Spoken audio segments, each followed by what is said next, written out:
Howdy, guys. Attorney Walter Hnot. Please remember to like, subscribe, and leave 5-star reviews. I'm with Disability Resolution PA, most viewed disability attorney on YouTube in America. With that said, I own Disability Resolution PA. It'll be 10 years now of owning a disability law firm as of September 27th. And of course, the next day, September 28th, would make, the rollover. So anyways, guys, the whole point here is that I've talked with you many times about what the taxes are that people pay for Social Security benefits. And I always just say, hey, it's 6.2 that you pay, it's 6.2 that your employer pays, or 12.4 in total percent that a self-employed person would pay. But that's not entirely accurate. I would say that because it was easy and it was fast. But this video, we're going to go a little bit deeper so that you understand how much money in taxes you actually pay to the Social Security Administration. Okay, let's go through this real quick. Now, this is a great article. It's from Wolters and Kluwer by Mike Enright, Employer's Responsibility for FICA Payroll Taxes. I'm going to give you the quick, easy version of it, but this is the December 9, 2020 article, but it's still a good kind of wrap up on how it works. All right, let's go through it real quick. All right, employers have numerous payroll, tax withholding, and payment obligations that they have to do when they do their payroll. Of the utmost importance is the proper payment of what we now call FICA taxes, the Federal Insurance Contributions Act. That's what FICA stands for. It is the federal law requiring you to withhold 3 separate taxes from the wages you pay your employees. The FICA is comprised of the following 3 taxes. Let's go through it real quick. Number 1, and this is the one you always hear me talk about, and then we'll do the other 2 that I don't talk about.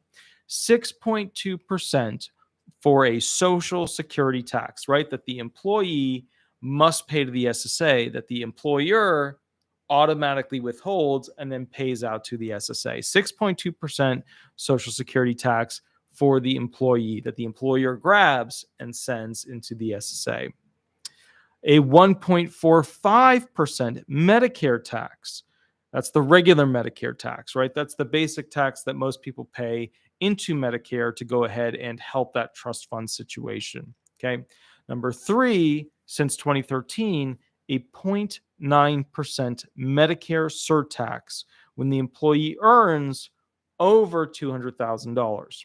Okay. And I'm not sure if it's still $200,000. It might be up a little bit from that. Now, the employer has to withhold these amounts from the employee. So there's 6.2% Social Security tax, FICA, the 1.4%, the 1.45%, that's your Medicare regular tax. And if you earn over $200,000, a 0.9% since 2013 also comes out of your payroll. Okay.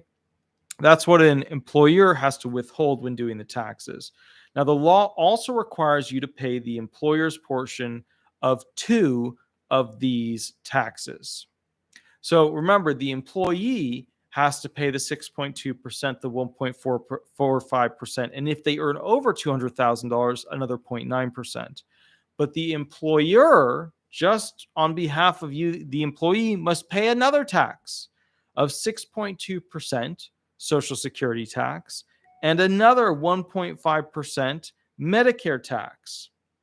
So it's actually a pretty big chunk of your payroll income goes to these taxes. And then that employer pays taxes on behalf of you and this is what sucks about it. You pay a portion, they pay a portion, but ultimately they're getting 12.4% out of you with the Social Security tax.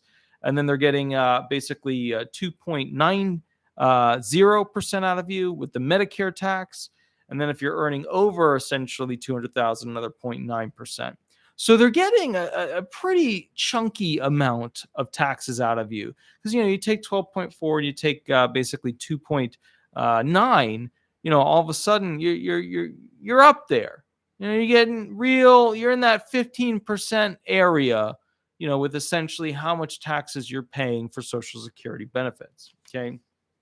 As you can see, the employer's portion for the Social Security tax and the regular Medicare tax is the same amount that you're required to withhold from your employee's wages.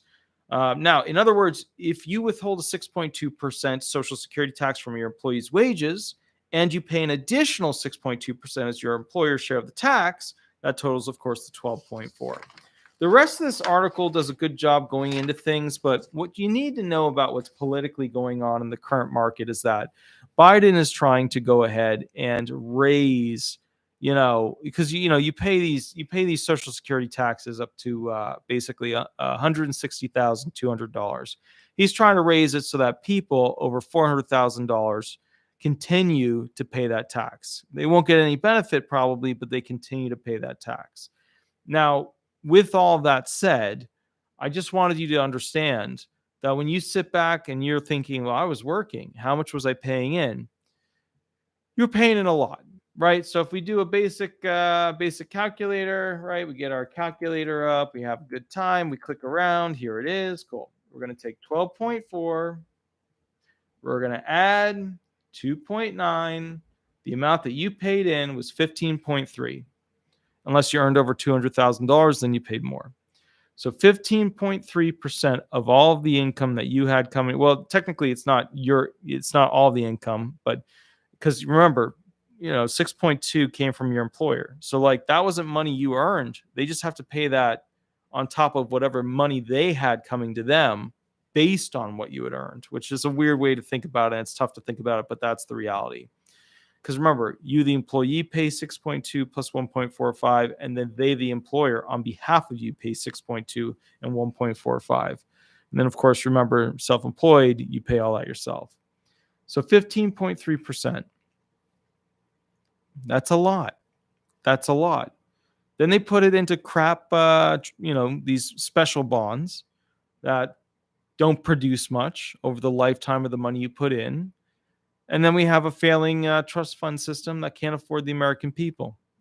You add in a 2.8 ratio to 1 of workers paying in to those who receive, and you get a failed system. That's how it works. So when people say we need to raise the taxes on Social Security benefits, 15.3% right there. Just let that sink in. Like, and I know a lot of people who are retired or on disability benefits, they're like, screw the workers. The workers can barely afford food, just like you. And they're working every day to afford the food. A lot of people, and they sell it on TV, that like there's so many rich people, there's so many upper middle class, there's just so many upper class individuals. Very small pool of people compared to those who are middle class, lower class, destitute, homeless, no dwelling. And then on top of that, the scariest number of all is one we don't know. We don't know how many people have dropped out of the statistic of looking for a job. So we don't actually know how many low income and middle income people there actually are. We don't know. Statistically, we can get close, but we don't know. We don't know how many people are kind of looking or have given up on looking for a job. We don't know. So what's not good is increasing this tax. Now, the politicians will try and sell you on the idea that they're only going to tax you even more if you earn over a certain amount. And that's fine. Go for it. But once again, the government just keeps moving more and more towards making us work and keep less and less. Right? Some of you will say, oh, if somebody earns over $50,000, they're rich. Some of you will say if they earn over $100,000, they're rich. Some of you will say if they earn over $200,000, they're rich. That ain't rich. That ain't even close. One of the most bothersome things, and keep in mind it's late, it's 2:13 a.m., so I have to be careful with what I say, but one of the most bothersome things about people's perception of money is that they're like, oh, that person makes $150,000. They're so rich. Guys, that isn't rich. That isn't even close to rich. That ain't even in the ballpark of rich. That ain't even in the ballpark of upper class earning capacity. That ain't even close. Those people are $350,000, $400,000, $5 million, $20 million a year. Guys, 100,000, 150,000, that ain't even close. That's not even, maybe that's not even half of what that upper class group act. You know what I mean? Like that. I don't know why people, they're like, oh, so he's earning over $50,000. Must be nice. And I'm sitting there, I'm just like, dude, that's like 2.5 poverty. What are you talking about? That makes no, and of course I don't do that because I understand that that person just doesn't have an understanding. Like one of the things that would break most homeless people is if they were homeless next to a super yacht where the finest foods, the finest medicine, the finest cushions, the finest, instrumentation was constantly being brought on board. They're rolling Harleys up the gangplank to the super yacht, right? Super high fashion, the earrings and the jewelry on that particular, I'll just say female, could be male nowadays, with how things are, $50,000 in jewelry just on her bikini day. And people are like, thinking somebody who earns $50,000 should be punished or $75,000 should be punished. Guys, the two different animals. Like, if you want to know what rich is, think like starting point is like the bottom of the barrel is like $400,000. That's like the bottom of the barrel. I don't earn that. I've never earned close to that. I don't know what it looks like. If I'd gone into personal injury, I wouldn't have any student loans anymore. If I went into real estate, I wouldn't have any student loans anymore. But I don't know. But I can tell you this. I've met people with real money. And the way they look at things, and maybe I should do a video on that because it is frightening. But one of the things I want to point out to you guys is something that really perplexed me. And maybe this is something that you don't care about, and that's fine. But something that really perplexed me. Governments have the right to murder people. Governments have the right to steal money legally. They can take it. They can take it. They can take it. They have the right, because of a Supreme Court case, even though they don't use it, because of how unpopular it was, to take private land for public use. Supreme Court case. They have those rights. So what's interesting is, remember these oligarchs in Russia, what was going on with them and that whole thing? What was interesting is that the United States was starting to take their accounts, take their super yachts, and they were saying, hey, these people, they're bad people because they earn their money illegally because Russia set them up to do big businesses with big money and big loans and do all these big things, and that their money shouldn't be their money, and we're going to give it to Ukraine. And my brain at first was like, yeah, you know what I mean? Give it to the little people. But then I had a moment where my brain turned on, the light up here, which went on. And I said, holy crap, that's theft.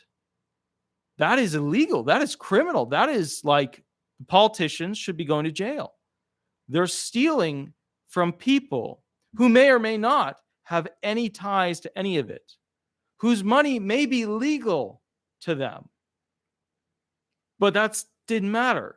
We were so pumped up on emotion that we're like, yeah, take it all. But it's illegal. It's illegal because it's taking. And it's taking from somebody who, in another nation, including this one, has proper and legal corporations making money, employing people, etc. So what's happening is that I'm starting to see the emotion game a lot more easily with how politicians manipulate individuals. And I'm just asking, oh, wow, thank you. Clifford Frost, thank you for the $5 donation. I really appreciate it. I really appreciate it.